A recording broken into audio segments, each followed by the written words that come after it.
Vote for me, vote for me, vote for me. That's what every politician ever tells you. And they may tweak the edges, but let's be honest. Do they change anything? But let me tell you what I'm going to do, because I'm not a politician. Day one, we scrap the CAS, the Clean Air Zone.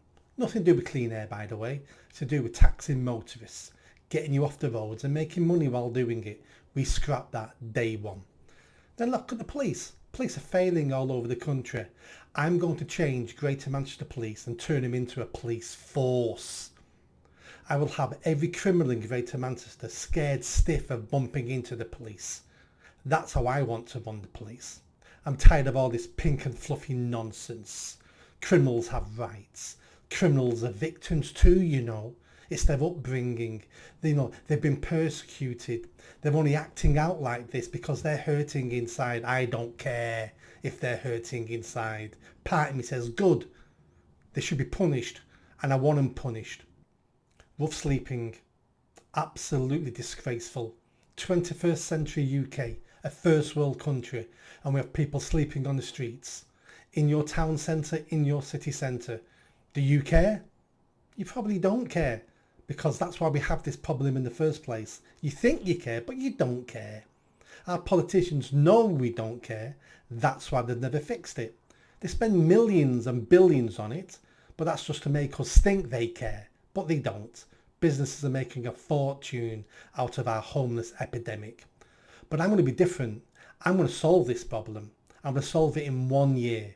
There'll be no one sleeping rough in Greater Manchester within a year of me taking office as mayor. Not one person sleeping rough. Why? How? We're going to make Greater Manchester a non-rough sleeping zone. As simple as that. We will not accept it. We'll not accept it if you say it's your right to sleep rough, and we'll not accept it when someone says no one can help me, no one will give me a bed, because both of them will be overcome. I'm not having it. You shouldn't be having it. As I said, national disgrace. But when we're talking about disgraceful behaviour, let's look at our tax-funded services. Are any of them working at the moment? I don't think they are.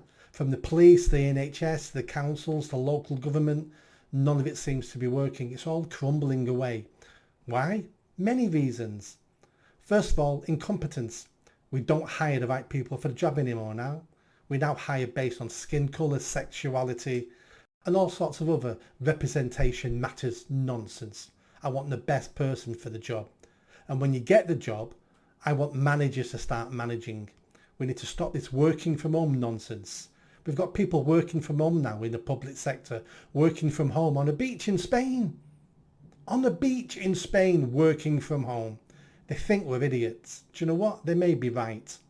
I'm going to set up a watchdog to look at all incompetence and all waste in all tax-funded services in Greater Manchester.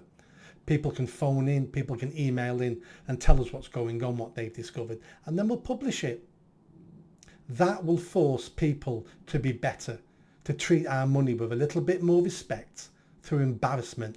That's how you get senior politicians and senior civil servants to do better. You embarrass them. Now, people say to me all the time, Nick, I don't want to mayor of Greater Manchester.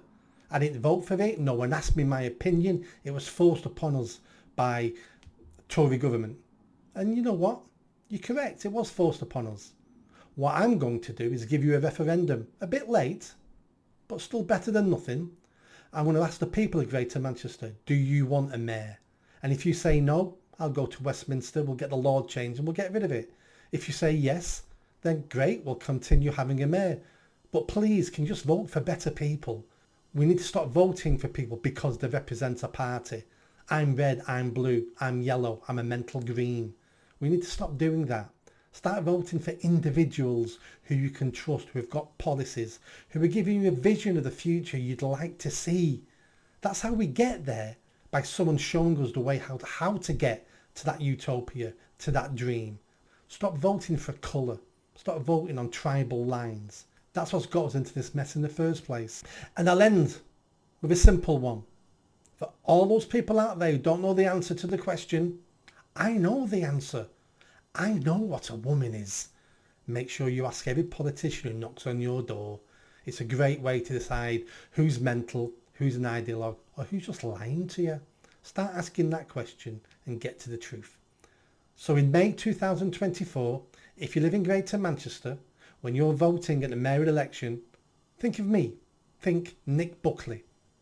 I'll give you change. I'm not going to make you richer. I'm going to try to make you happier. That's a good aim.